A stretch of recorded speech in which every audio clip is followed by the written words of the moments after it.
Saudações, vigia das pessoas, aquele que mora lá em cima.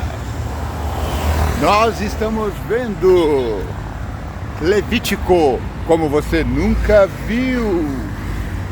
Hoje, o capítulo 17. No capítulo 17, ele traz uma tradição que até hoje os judeus levam à risca. É a conhecida festa que eles chamam Yom Kippur. É isso?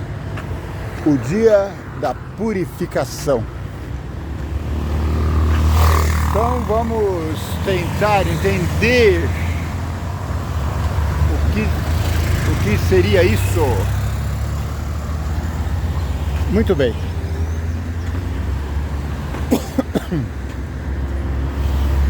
Todo o livro de Levítico é dedicado à santidade. Tanto a santidade de Deus, principalmente, como a santidade do homem.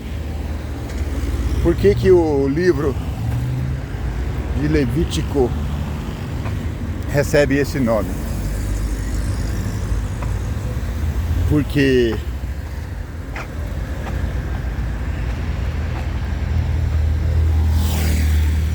quando Deus implementou suas leis, Ele disse: todo filho será dedicado a mim, todo primogênito será santificado a mim, será tornado santo, como santo eu sou. Sim. Esse costume, ele foi estabelecido na nova nação. Lembra que quando eles saíram do Egito, Deus jogou uma maldição? Olha o trenzão passando aí, ó. Eita! Tchau, trem! Tchau, trem! A minha filhinha com 2 anos ou 3, eu levava ela à estação e ela gritava: tchau, trem, tchau, trem. Gente, o trem é um meio de transporte maravilhoso. Eu já viajei muito de trem. Confesso que hoje eu faço pouco isso. Na verdade, eu não gosto mais de transporte coletivo. Se eu tiver que ir à cidade, eu prefiro ir a pé, uma caminhada de 1 hora, do que pegar o coletivo, que leva mais ou menos 20 minutos. Eu me empolguei com o trem. Voltando à nossa meditação, então todos os primogênitos, eles foram mortos, porque a última praga do Egito caiu sobre os primogênitos, tanto das crias quanto dos homens. Então, todos os primogênitos morreram. A única exceção foi para aqueles cuja verga da porta estava marcado com o cordeiro, o sangue do cordeiro, o sangue da Páscoa, o sangue da liberdade. Então, quando se instituiu o Estado dos filhos de Israel, o Senhor do céu criou o vigia das pessoas, leis específicas para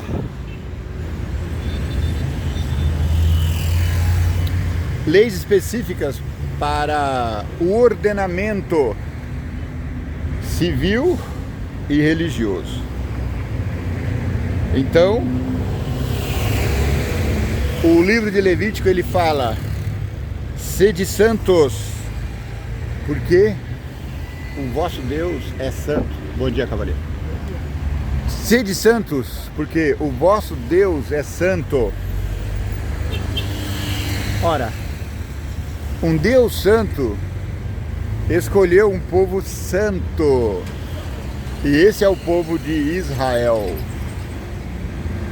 É forte isso, né? Eu não fui escolhido. O meu país não foi escolhido. Calma, relaxa.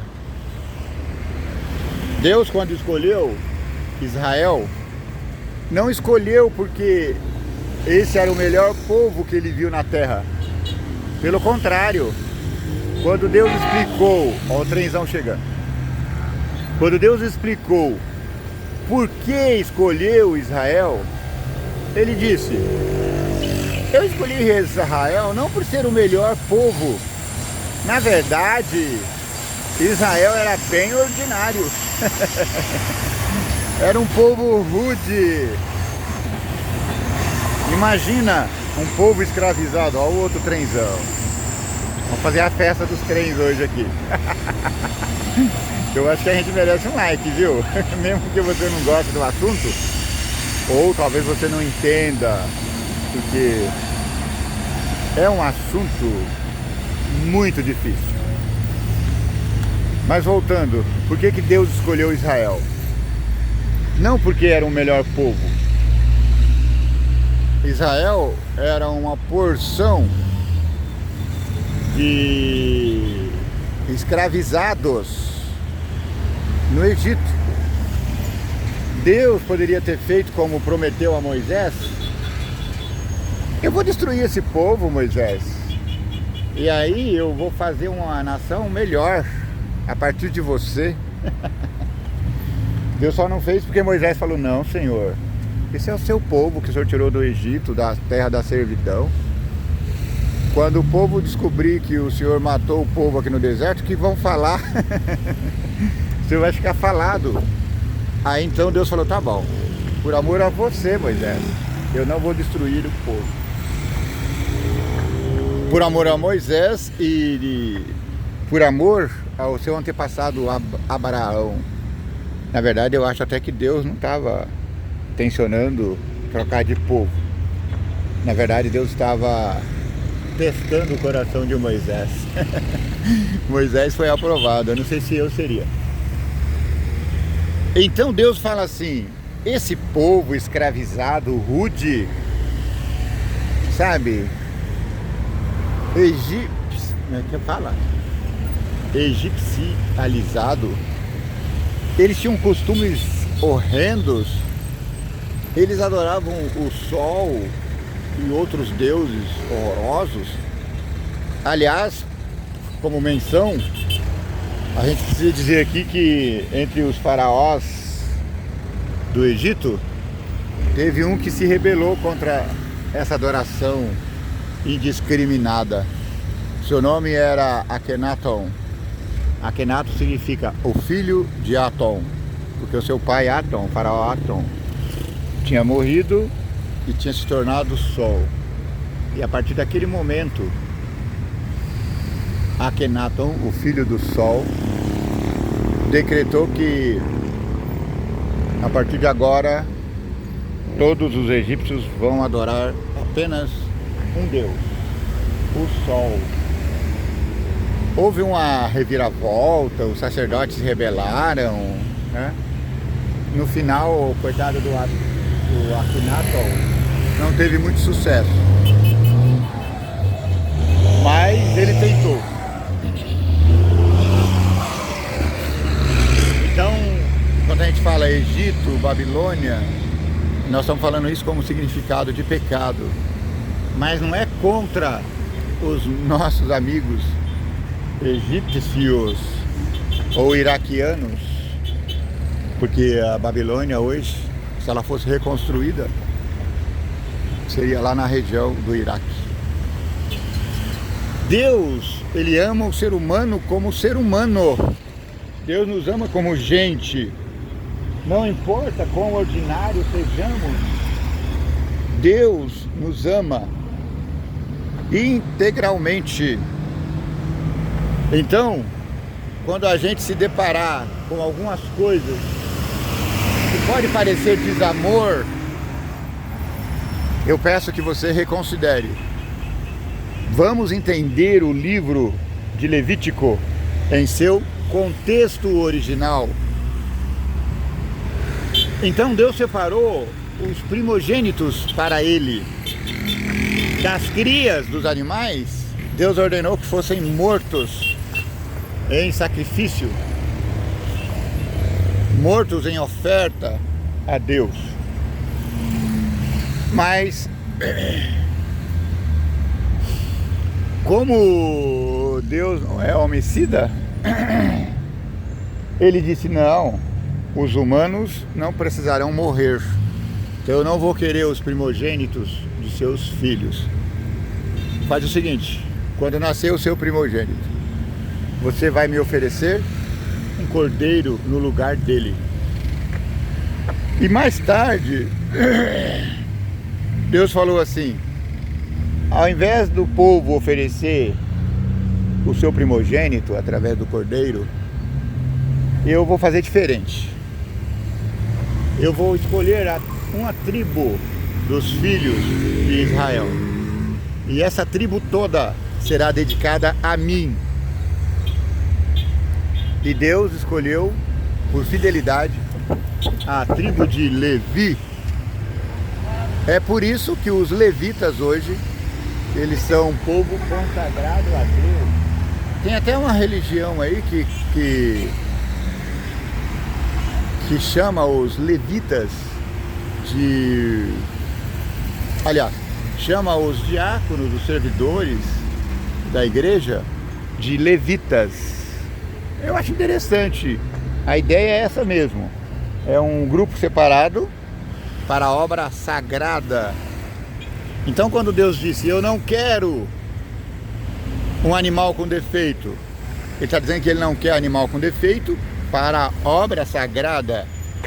Então Ele fala: não me ofereça um cordeiro manco. Aí Ele fala: eu não quero um homem com defeito. Não é duro isso, gente? Ele fala: eu não quero um homem com defeito para a obra sagrada. Então o sacerdote não poderia ter defeito físico ou intelectual. Não é porque Deus discrimina quem tem deficiência física ou intelectual. Você vai ver no estudo de amanhã isso na prática. Mas é que para o serviço sagrado, os animais e pessoas, não poderiam apresentar defeitos, nem em sua cabeça, nem em seu corpo. Entendeu?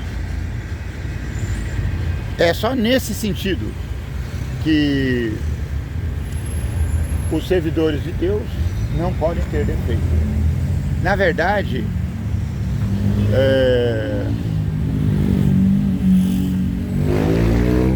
por que isso?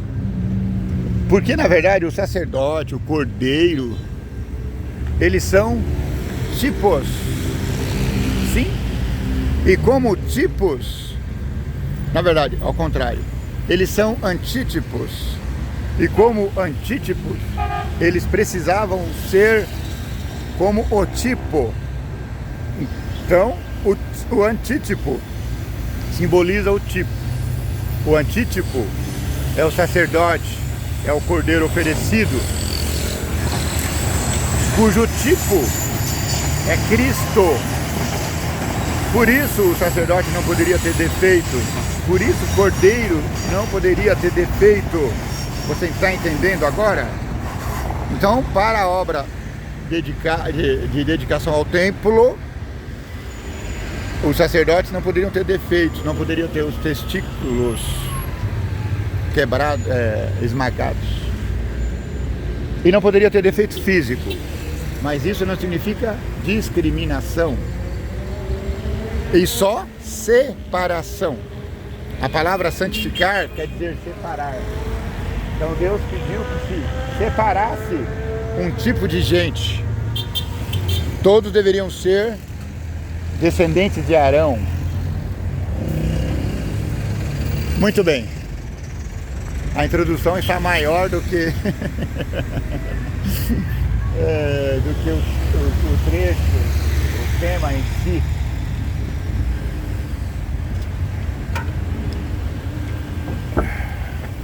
Existe um livro chamado O Papa e o Concílio. Esse livro ele foi publicado no Brasil em 2 volumes. Teve um iluminado, Rui Barbosa. Ele achou tão interessante esse livro que ele traduziu para o nosso velho e bom português.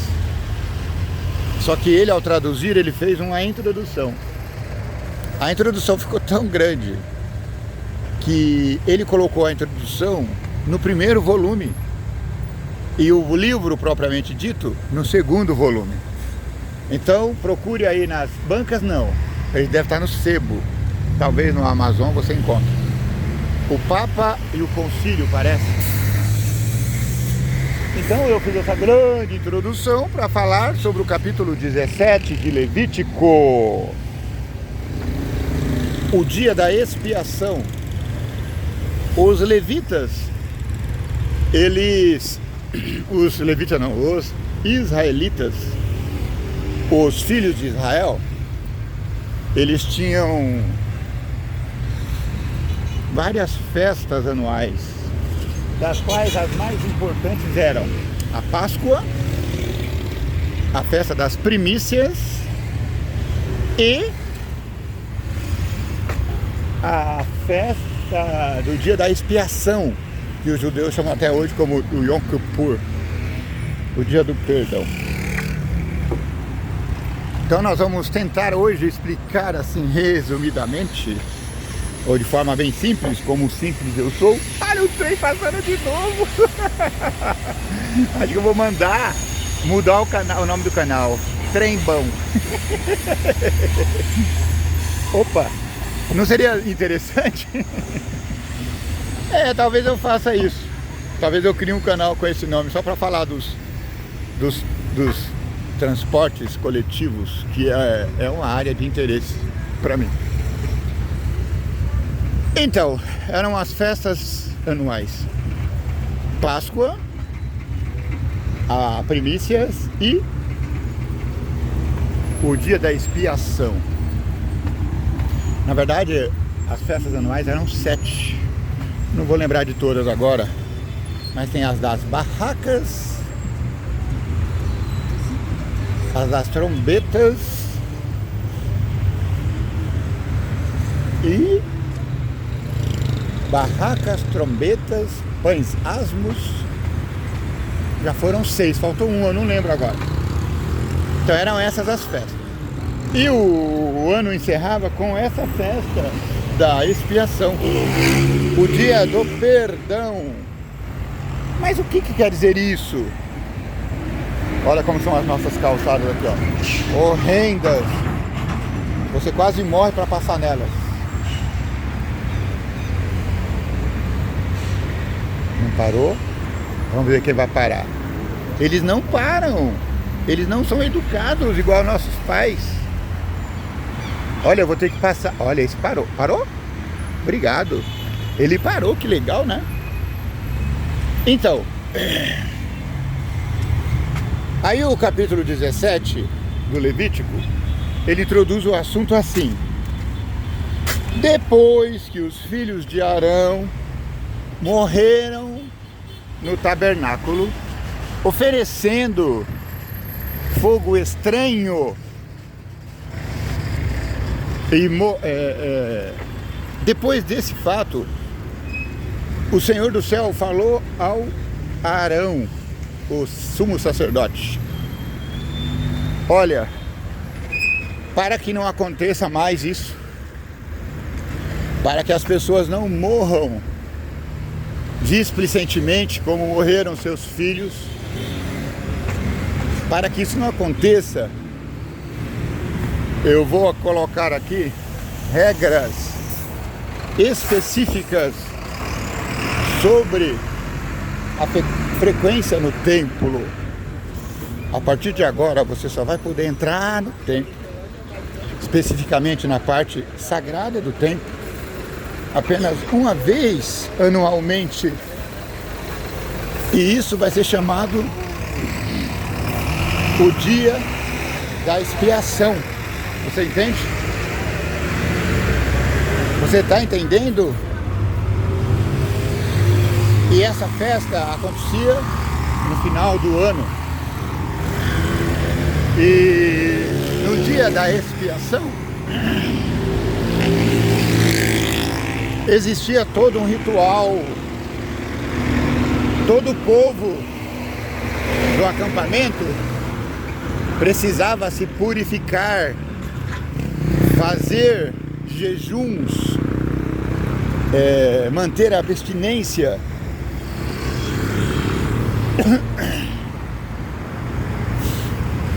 Os casados tinham que se manter longe de suas esposas, longe de seus maridos, nesse período, para se santificar para o dia do perdão. Porque quem estivesse devendo naquele dia seria eliminado do povo. Muito bem.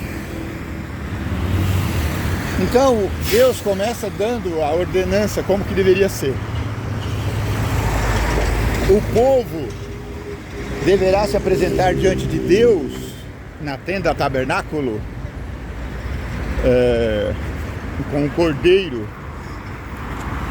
e para o ritual do dia Israel oferecerá ao Senhor 2 bodes, e será lançado sorte sobre os bodes. Um dos bodes será oferecido a Deus em sacrifício. O outro bode pertencerá a Azazel. E aqui eu gostaria de colocar um parêntese. Existe uma denominação religiosa que não vou mencionar por respeito, que é acusada de trazer Azazel para dentro do templo. E se você compreender que Azazel pode ser muito bem o próprio Satanás, então os irmãos acusam essa denominação de trazer esse Azazel para o dia da expiação. Será esse o caso? Vejamos. Quem era Azazel? O capítulo seguinte vai mencionar que o povo de Deus não deveria oferecer culto aos demônios do deserto. Então, os sabidinhos de plantão acreditam que, por causa desse fato, por causa dessa descrição, Azazel poderia estar se referindo a esses demônios do deserto, não é? Você sabe que por trás de todo demônio está Satanás. Logo, se um é para o Senhor, o outro é para Azazel, então esse bode de Azazel certamente é para Satanás. Uau! Que conclusão doída, não é? Esse bode, Azazel, representa o próprio Satanás? Gente, eu estou tremendo Porque é realmente muito doído e triste. É muito doído e triste. Então quer dizer que Azazel está fazendo parte da cerimônia sagrada? Então Deus ia se misturar com Azazel? O Senhor ia se misturar com Azazel?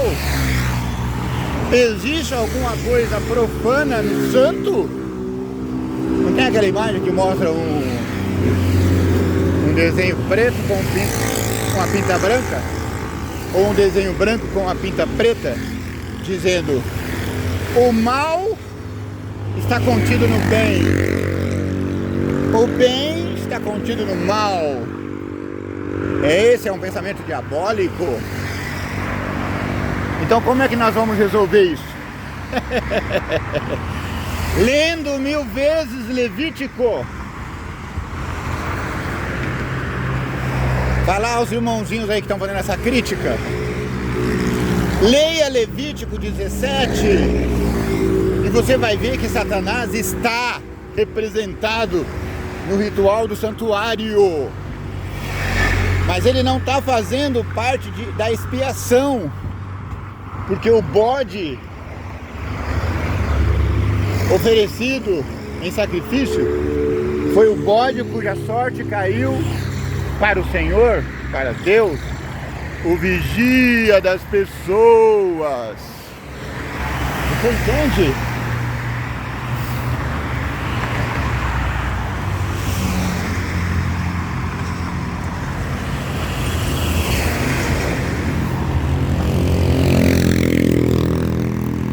Então é isso. Você está percebendo? O bode de Azazel está ali. Mas vamos ver na descrição de Levítico 17 qual é a sua participação. Então Deus fala assim: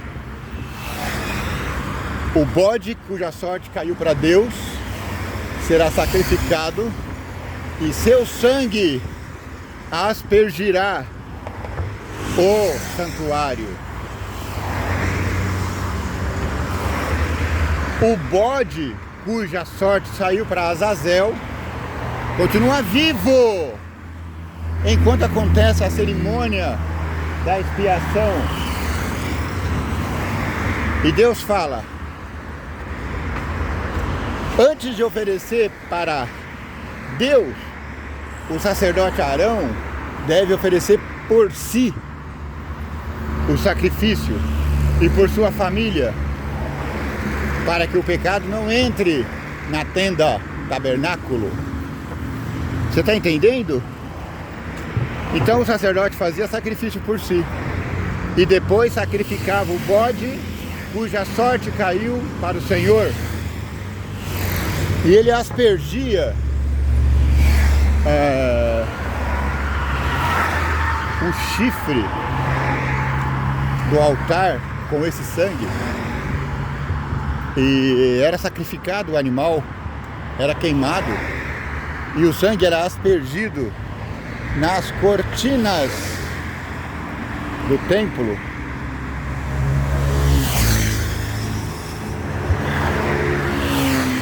Depois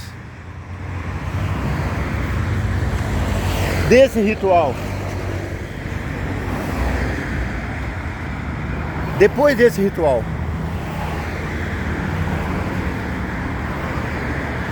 o santuário ficou contaminado com o pecado do povo de Israel, com o pecado do sacerdote e de sua família. Então, simbolicamente, para limpar o santuário, o sacerdote confessava os pecados que estavam sobre o bode que foi morto por Deus, para Deus.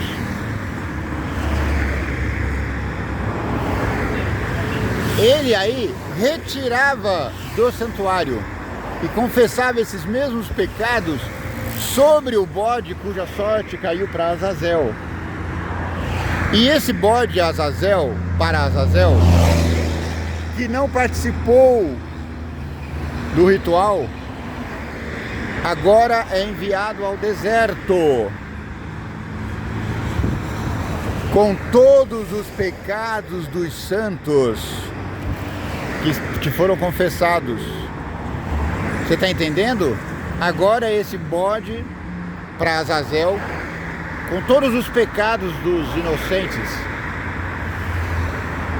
vai para o deserto e vai morrer com a culpa dos pecados confessados. Sim, o santo não morrerá, mas esse bode para Azazel vai morrer no deserto. No final, Cristo, cujo antítipo é o sumo sacerdote, na verdade Cristo ele é tipo para todos os antítipos do Antigo Testamento, tanto da tenda tabernáculo como de todos os escritos. Por exemplo, José era um tipo de Cristo, Ló era um tipo de Cristo, Daniel era um tipo de Cristo, o próprio Moisés, João Batista era um tipo de Cristo,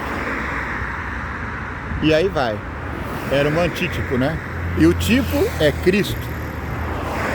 Então, o antítipo é o bode sacrificado, o tipo é Cristo. O sacerdote é o antítipo de Cristo. Então o sacerdote ele oferece um sacrifício por si, pela família e pelo povo. Ele é um antítipo de Cristo. Então, seguindo, Jesus Cristo, ele é o antítipo. Então ele é o supremo sacerdote sobre a ordem Melquisedeque. E por isso ele não precisa oferecer sacrifício por si nem por sua família, porque se o Cristo é santo, a família celeste é toda santa, então ele só oferece sacrifício pelo povo que se arrependeu. Então ele morreu por muitos. Esses muitos são aqueles que o aceitaram como Cristo. Aí esse sumo sacerdote, Cristo, ele vai confessar os pecados do mundo a Deus e vai jogar no tabernáculo celestial. Esse tabernáculo celestial vai ficar, aspas, contaminado. E o que o sacerdote fazia? Limpava o tabernáculo, tirando os pecados e jogando sobre o bode cuja sorte saiu por Azazel. Leiam Levítico 17 e você compreenderá melhor o que eu estou dizendo.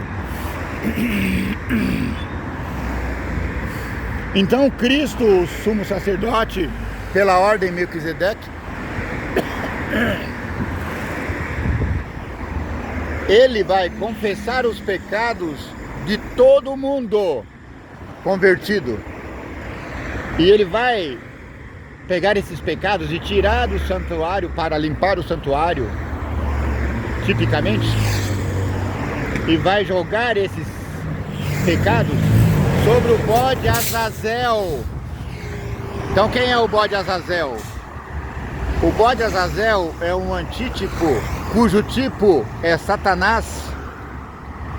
Então Cristo, o sacerdote tipo, cujo Arão era antítipo, vai pegar os pecados do tabernáculo celestial e confessar, jogar sobre Satanás. E vai mandar Satanás para o deserto. E Satanás morrerá no deserto, como Apocalipse diz. Ele será jogado no lago de fogo e enxofre. Cada um que não confessou os seus pecados morrerá por seus próprios pecados. E cada um que confessou o seu pecado não morrerá por seus próprios pecados. Por quê? Cristo, o Cordeiro antítipo, o cordeiro tipo, cujo cordeiro antítipo era sacrificado no templo, morreu em lugar dos pecadores, esses que no dia da expiação estavam lá em expectação, em confissão, e foram aceitos por Cristo. Então,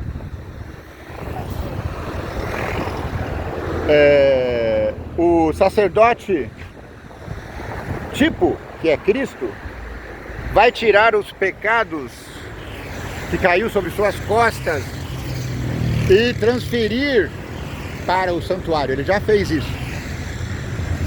Vai chegar uma hora que Cristo vai purificar o santuário celestial.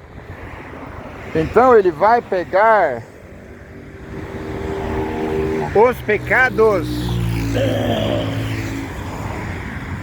e vai jogar sobre o verdadeiro acusador dos povos.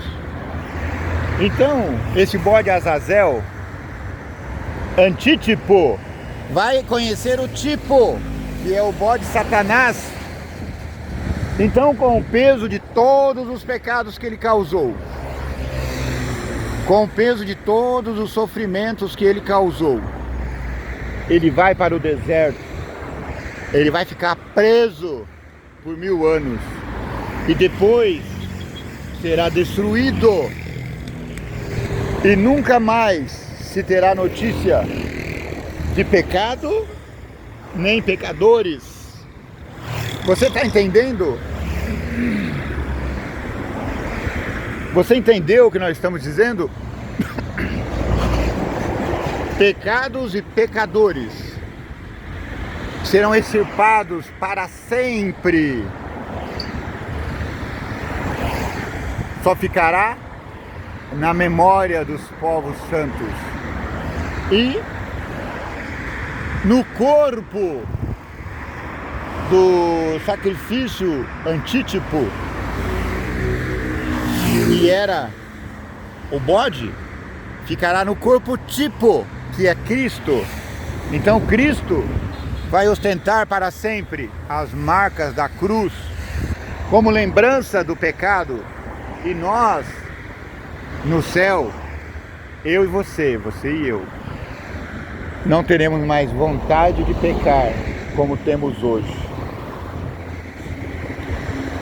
Muito obrigado, espero que você tenha compreendido. Eu voltei aqui à margem do rio. A câmera está apontada para a nascente. Ontem eu chamei de Foz, mas não. Foz é lá. No final, quando o rio desemboca. Bom dia, cavaleiro. Bom dia. Quando o rio desemboca lá na Foz do Paraná, no Rio Paraná, na divisa com o Paraná. Então lá é Foz. Aqui é a nascente. E o sol, o amado sol, se recusa a mostrar sua carinha. Então, fazer o que, né? Vou embora. Espero que você tenha compreendido. Se ficou dúvida ou algum esclarecimento que você queira passar aí para os nossos povos, porque eu não sou o dono da verdade, apenas eu amo a verdade. Coloque aí nos comentários. Aproveita, se inscreva.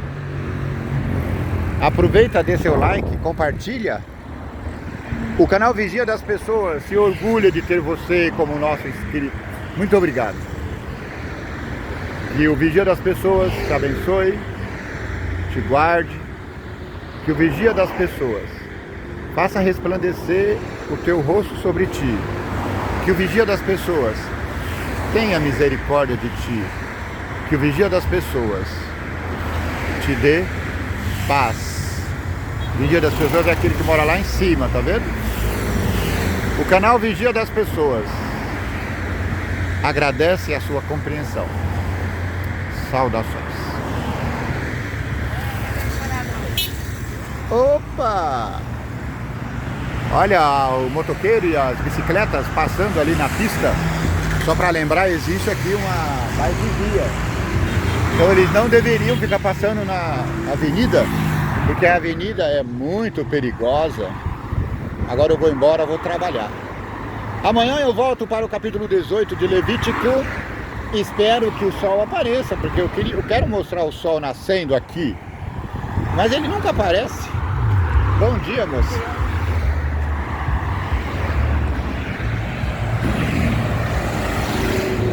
Bye, bye.